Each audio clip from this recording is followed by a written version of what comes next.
lakini tuachane na hiyo. Twende kwa Pamdi. Hebu ambia Tanzania. Kwa nini kichwa kibadiliki? Haya tuanze. Pamdi ni msichana, mrembo, mtanashati. Sijui kusikia majibu gani mangapi uweze kusikia. Ni msafi sana. Anapendeza sana kwenye picha na mara nyingi muonekano wako umekaa kisanii. Lakini sasa tunakuja kwenye swala lako zima la nywele unazoziweka kichwani kwako. Especially hizi nywele nyekundu. Mtindo wako wa nywele uko ambao uko kichwani kwako Pamdi. Pamdafa. Labda ameamua ndo yeye kusababisha hapa umenyoa huko pembeni alafu hapa katikati umeacha nywele ambazo umeweka weaving flani, unaweka red.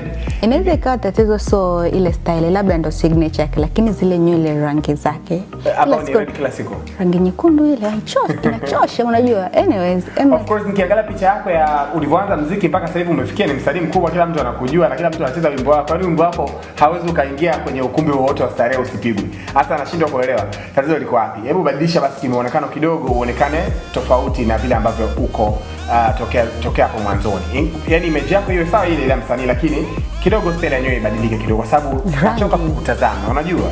Rangi ya nywele plus ile style. Anyways, mimi nafikiria bwana it's about time Pamdi kutupatia vitu vipya. Kwa sababu sisi tunajua kabisa ukiwa msanii, ukiwa kioo cha jamii, you are there kutupatia sisi vitu vipya. Sisi ukiwa hivi kila siku trend mpya sisi tutazitolea wapi? And anyways